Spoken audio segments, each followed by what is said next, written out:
तो जिन लोगों को लास्ट वीक जो है the falcon and the winter soldier के एपिसोड से थोड़ी सी डिसअपॉइंटमेंट हुई थी और उनको एपिसोड बोरिंग लगा था, तो मेरे ख्याल से ये हफ्ता उनके लिए बहुत ज़्यादा अच्छा जाने वाला है, क्योंकि हमने देखा कि falcon and the winter soldier के सेकंड एपिसोड के अंदर हमें एक ज़बरदस्त किस्म का एक्शन पैक धमाका देखने को मिला और साथ ही साथ हमारी इस स्टोरी ने अब पेस पकड़ना शुरू कर दी है। मैंने आप लोगों से पहले ही कहा था कि हमें एक एपिसोड को देख के इसको जज नहीं करना चाहिए और इसी वजह से मैंने इसको पिछले एपिसोड के अंदर ज़्यादा रिव्यू करने की कोशिश भी नहीं की थी। सो गाइस, दिस इज पीट टाइगर और आज की इस वीडियो में हम बात करेंगे the falcon and the winter soldier के एपिसोड 2 के ऊपर और इसके अंदर जो जो चीज़ें मैंने आज नोटिस करी हैं उनका ब्रेकडाउन मैं आपके साथ शेयर करने वाला हूँ। तो चलिए बिना किसी और बात के इस वीडियो को स्टार्ट करते हैं।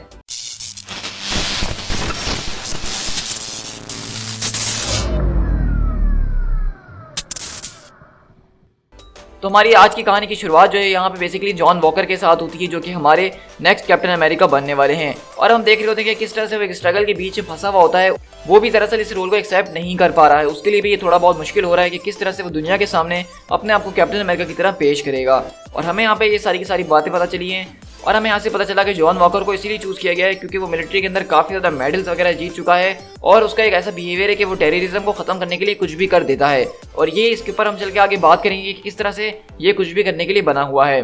और इस पॉइंट के ऊपर हम आगे जाके बात करेंगे कि किस तरह से जॉन वॉकर की सबसे बड़ी कमजोरी जो वो यही है कि वो किसी चीज़ को रोकने के लिए किसी भी हद तक जा सकता है। और इसी के बाद अगर हम शिफ्ट हुए तो हम यहाँ देखते हैं कि यहाँ पे कैप्टन अमेरिका की एक सेरेमनी की जा रही होती है। अमेरिका के सामने कैप्टन अमेरिका को प्रेजेंट किया जा रहा होता है और वो बेसिकली अपने कॉलेज के फुटबॉल ग्राउंड के अंदर मौजूद होता है, जहाँ पे उसका एक मॉर्निंग शो के ऊपर जो ABC के ऊपर आ रहा है उसका इंटरव्यू लिया जा रहा होता है। और यहाँ पे हमें वो बेसिकली ये बताने की कोशिश कर रहा होता है और हमें यहाँ पे दो बड़े बड़े मेंबर्स का रेफरेंस मिल रहा है, एक टोनी स्टार्क और एक ब्रूस बैनर का, जहाँ पे वो कहता है कि ना ही मैं टोनी स्टार्क हूँ जिसके पास कूल गैजेट्स वगैरह हूँ और ना ही मैं ब्रूस बैनर हूँ जिसके पास एक अमेजिंग स्ट्रेंथ हो, लेकिन मैं जॉन वॉकर हूँ जिसके पास अमेजिंग गट्स मौजूद हैं, जिसके पास हिम्मत है किसी भी चीज़ को फेस करने के लिए। और इस लाइन को देख के लग रहा था वाकई में कि ये जॉन वॉकर का कैरेक्टर जो है इस सीरीज के एंड तक एक इम्पैक्ट हमारे ऊपर जरूर छोड़ के जाएगा, भले ही हम उससे कितनी भी नफरत क्यों ना करें शुरू में। इसके बाद हमारी कहानी फैल्कन और टॉरिस के पास शिफ्ट होती है, जहाँ पे वो फैल्कन से मिलने के लिए आता है और वो लोग बेसिकली अपने एक अलग मिशन के ऊपर जा रहे होते हैं, जहाँ पे फैल्कन को खबर मिली होती है कि म्यूनिच जर्मनी के अंदर यहाँ पे दोबारा ये लोग जो है दोबारा इकट्ठा हो रहे हैं और वहाँ पे कुछ ना कुछ जरूर हो रहा है।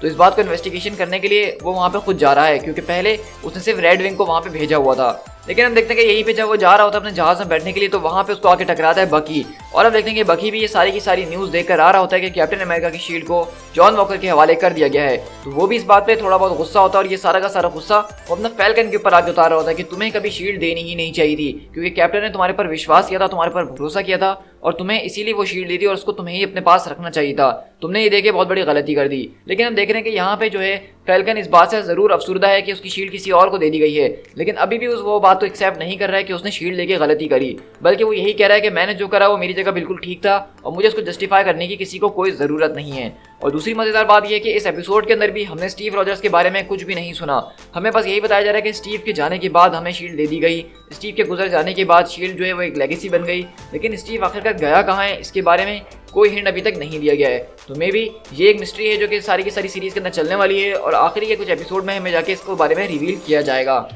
और इसी तरह हम देखते हैं कि जब यहाँ पे फैल्कन वगैरह जाने की बात, तो इसी तरह हम देखते हैं कि यहाँ पे फैल्कन अपना बकी को मिशन बताता है कि किस तरह से वो मिशन पे जा रहा है। बकी भी बोलता है कि मैं तुम्हारे साथ चलूंगा, लेकिन शुरू में फैल्कन उसको मना करता है, लेकिन बकी फिर भी जबरदस्ती से साथ आता है। लेकिन यहीं पे हमने एक बहुत ज़्यादा मजेदार कन्वर्सेशन देखी है बकी और फैल्कन के बीच में, जहाँ पे वो बिग 3 की बात कर रहे थे। तो यहाँ पे विंटर सोल्जर पूछता है हमारी तरह कंफ्यूज हालत में कि ये बिग 3 क्या चीज़ है। तो वहाँ से फैल्कन उसका जवाब देता है एंड्रॉइड, एलियन या विज़र्ड। हम अब तक जितने भी लोगों से लड़े हैं वो इनमें से कोई ना कोई एक शख्स जरूर होता है। तो यहाँ पे उन लोग की बेसिकली बहस चलना शुरू हो जाती है कि विज़र्ड जैसी कोई चीज़ नहीं होती है।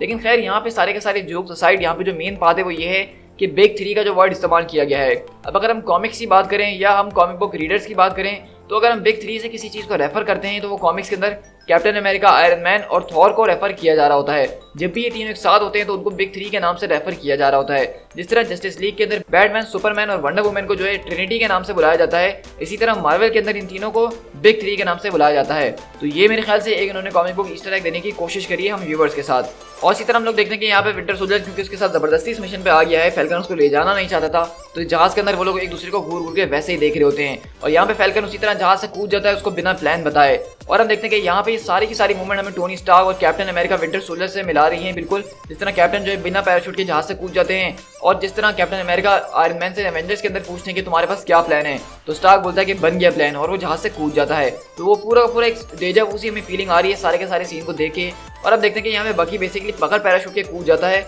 और जबरदस्त तरीके से लैंड भी करता है। और यहाँ पे हम देखते हैं कि फैल्कन की बहुत बुरी हालत हो जाती है गिरने के बाद, जिसके ऊपर विंटर सोल्जर उसका मजाक उड़ा रहा होता है। तो हम देख रहे हैं कि बेसिकली इस एपिसोड को बहुत ज़्यादा लाइट हार्टेड रखा गया है और सच कहूँ तो ये जो कॉमेडी यहाँ पे दी गई है फैल्कन और विंटर सोल्जर के बीच, ये बुरी नहीं लग रही है, ना ही ओवर लग रही है। ये बहुत ज़्यादा जेन्युइन और ऑर्गेनिक लग रही है, जिसमें देखने में हमें बहुत ज़्यादा मजा आ रहा है। और लिटरली मैंने इनके दोनों के बीच की डायनामिक को बहुत ज़्यादा एंजॉय करा है इस एपिसोड के अंदर। तो इसी तरह हम लोग देखते हैं कि वो लोग एक बेस के ऊपर पहुंचते हैं, जहाँ पे वो लोग फ्लैग स्मैशर के ग्रुप को देखते हैं। वो लोग किसी चीज़ को ट्रांसपोर्ट करके एक ट्रक में ले जा रहे होते हैं और वहाँ पे वो नाइट विंग की मदद से पता लगाते हैं कि यहाँ पे 2 नहीं बल्कि 5 लोग हैं, क्योंकि बकी जो है वो अकेले ही उनको फोड़ने की सोच रहा था। तो इसी तरह हम देखते हैं कि यहाँ पे वो लोग जो है ट्रक में अपना सामान लेके निकलते हैं, तो बकी और विंटर सोल्जर उसका पीछा करने के लिए निकलते हैं। लेकिन इन सब के बीच जो एक एक्साइटिंग चीज़ थी वो जो मैंने नोटिस करी वो ये थी कि यहाँ पे विंटर सोल्जर को आप देख सकते हैं कि उसने अपना व्हाइट वुल्फ वाला नाम इस्तेमाल करा है, क्योंकि फैल्कन उसको छेड़ता है कि तुम वकांडा में रहने के बाद शायद व्हाइट पैंथर बन चुके हो, तो कहता है इट्स एक्चुअली व्हाइट वुल्फ। अगर आपको याद नहीं है तो ब्लैक पैंथर का जो एंड क्रेडिट सीन था जिसमें हमने बकी को देखा था, तो उसमें बकी को बेसिकली वो लोग जो है व्हाइट वुल्फ करके बुला रहे होते हैं। और कॉमिक्स की अगर हम बात करें तो कॉमिक्स में भी व्हाइट वुल्फ नाम का एक कैरेक्टर है जो कि दरअसल वकांडा की एक समझ सकते हैं एक स्पेशल फोर्स को कहा जाता है। तो यहाँ पे हम देख रहे हैं कि बकी अपने आप को यहाँ पे व्हाइट वुल्फ कह रहा है। लेकिन यहाँ पे सबसे ज़्यादा मजेदार बात मुझे ये लगी जब वो लोग ट्रक का पीछा करने के लिए फैल्कन अपने विंग्स का इस्तेमाल कर रहा होता है, तो बकी यहाँ पे बहुत ज़्यादा स्पीड से भाग रहा होता है। मतलब यहाँ पे वो जिस स्पीड से भाग रहा है वो नॉर्मल से कुछ ज़्यादा ही है। इससे पहले हमने बकी को इतना तेज़ भागते हुए नहीं देखा, क्योंकि अगर आपको कैप्टन अमेरिका सिविल वॉर याद है तो उसके अंदर हमने एक अच्छा खासा लंबा चेस सीन देखा था जिसमें कैप्टन, बकी और ब्लैक पैंथर वगैरह सब भाग रहे होते हैं। तो हमने वहां पे जब ऐसी स्पीड नहीं देखी तो हम अचानक बकी के अंदर ऐसी फुर्ती कैसे देख रहे हैं। और यहाँ पे मैं सोचने में मजबूर हो गया, क्या बकी जो वकांडा के अंदर रहा है क्या उसको कुछ और पावर एनहेंसमेंट भी दी गई है उसके वाइब्रेनियम आर्म के अलावा, या वो सिर्फ पहले ही से ऐसे तेज था और अभी उसको दिखाया गया भागते हुए। लेकिन मुझे यहाँ पे पूरा शक हो रहा है कि बकी के साथ कुछ ना कुछ जो है एनहेंसमेंट्स की गई हैं, जिसकी वजह से वो इतना तेज भाग रहा है कि वो चलते हुए ट्रक को पकड़ लेता है और तकरीबन फैल्कन को मुकाबला दे रहा था। और हमें यहाँ पे इस बात को भी कंफर्म कर दिया गया कि यहाँ पे जो बकी का आर्म है वो लिटरली वाइब्रेनियम का बना हुआ है। और इसी तरह हम लोग देखते हैं वो लोग जब ट्रक के अंदर पहुंचते हैं तो वो लोग जिसको हॉस्टेज समझ रहे होते हैं वो हॉस्टेज नहीं होती है,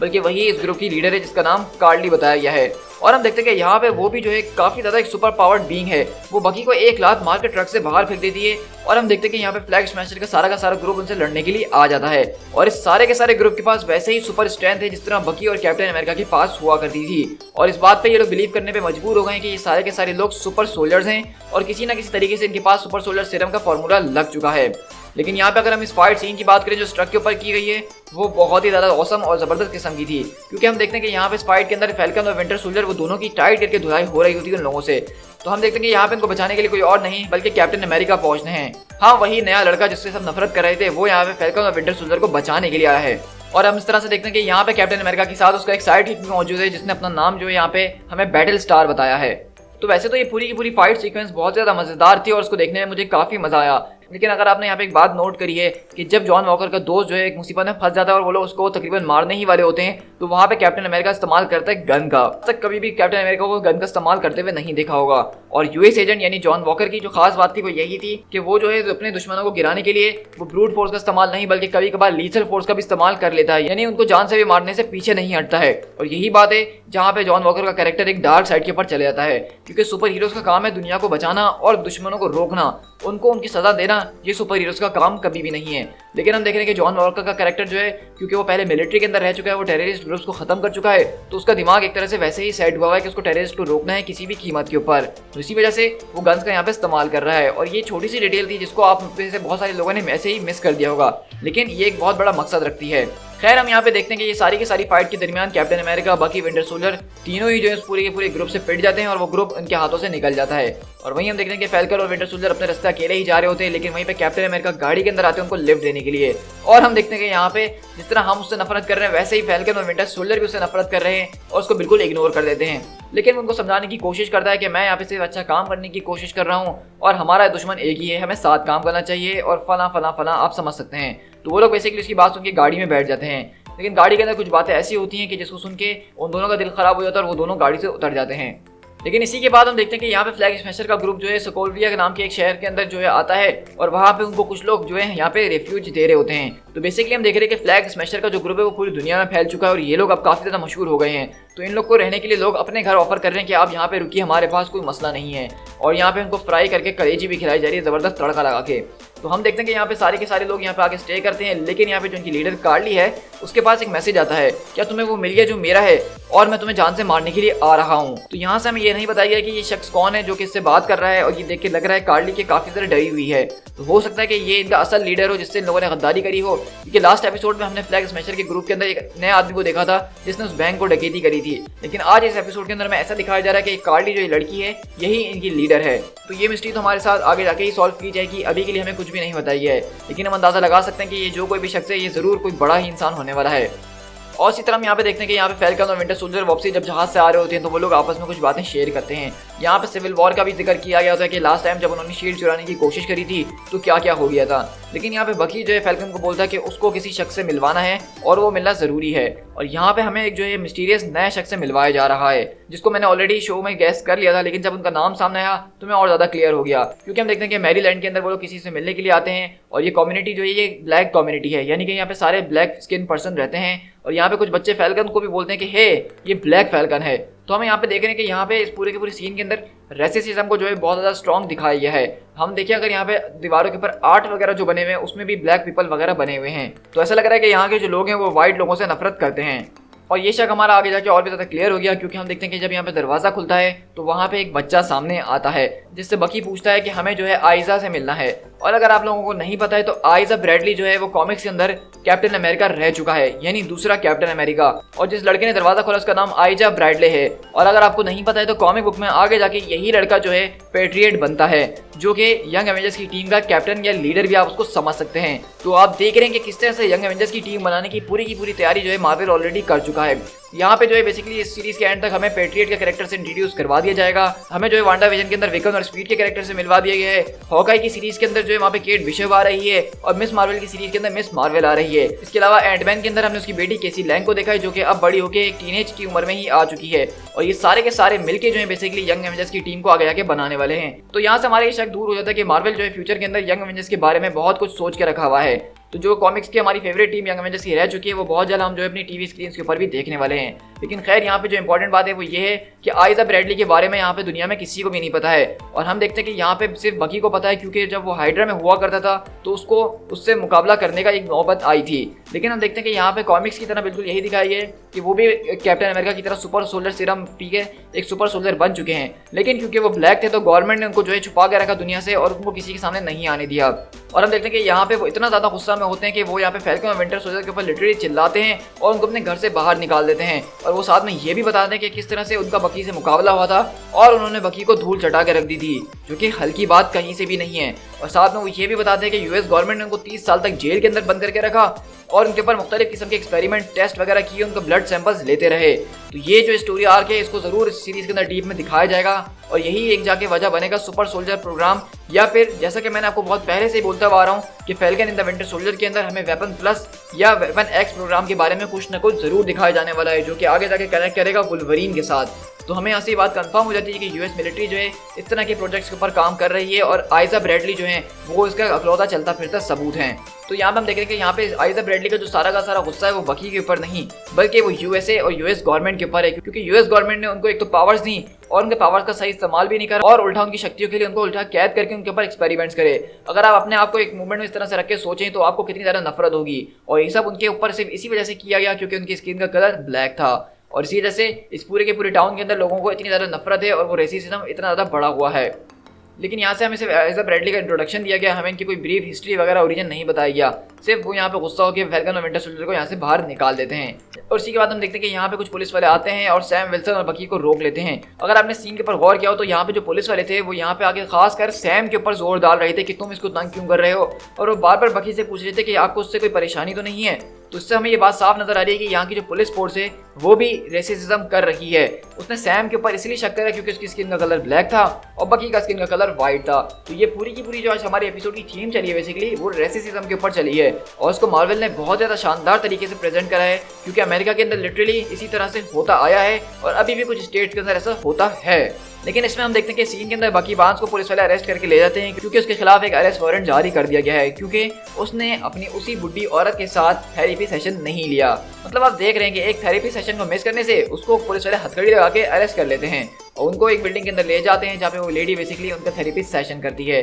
जहाँ पे वॉइड रसल का कैरेक्टर यानी कैप्टन अमेरिका भी मौजूद होते हैं। लेकिन वो कहती है कि चाहे यहाँ पे कोई भी क्यों ना आ जाए, मैं इसकी थेरेपी किए बगैर इसको नहीं छोड़ने वाली हूँ। और इस तरह हम देखते हैं कि यहाँ पे थेरेपी सेक्शन के अंदर हम फैल्कन को भी उसके साथ देखते हैं, जहाँ पे हमें वही ट्रेलर वाला सीन दिखता है जहाँ पे वो दोनों एक दूसरे को घूर रहे होते हैं। और बेसिकली वो डॉक्टर जो है बकी से यही पूछती है कि तुम्हारा आखिरकार फैल्कन के साथ चक्कर क्या है, तुम उस पर इतना ज़्यादा गुस्सा क्यों हो। तो वो यही बात बताता है जो उसने एपिसोड की शुरू में बताई थी कि उसको ये शील्ड जो है उसको नहीं देनी चाहिए थी गवर्नमेंट को, क्योंकि कैप्टन अमेरिका ने उसके ऊपर भरोसा करा था और कुछ देख के ही उसको ये शील्ड दी थी। अगर उसने ये शील्ड दे दी तो उसका मकसद ये है कि उसको स्टीव के ऊपर भरोसा नहीं था और स्टीव ने जो कुछ भी सोचा हुआ था उसके बारे में वो गलत सोचा था। एक तरह से स्टीव गलत प्रूव हो जाता है और ये बात बकी को बहुत ज़्यादा चुभ रही है। लेकिन फैल्कन बोलता है कि मैंने जो करना था वो कर दिया, अब इसमें कुछ हम कर नहीं सकते हैं और अभी के लिए हमें अपने मिशन के ऊपर फोकस करना चाहिए, उसके बाद हम दोनों एक दूसरे की शक्ल कभी नहीं देखेंगे। और इसी तरह ये दोनों उस बात के ऊपर एग्री करके उस सेशन से बाहर आते हैं, जहाँ पे हम देखते हैं कि कैप्टन अमेरिका यानी कि जॉन वॉकर उनका इंतजार कर रहे होते हैं और वो अभी भी जो है इन दोनों को अपने साथ टीम में लेना चाह रहे थे ताकि ये लोग सब मिलकर काम कर सके। लेकिन वहीं पे फैल्कन बताता है कि तुम गवर्नमेंट के लिए काम करते हो, तुम्हें ऑर्डर्स को फॉलो करना पड़ता है और रूल्स को मानना पड़ता है,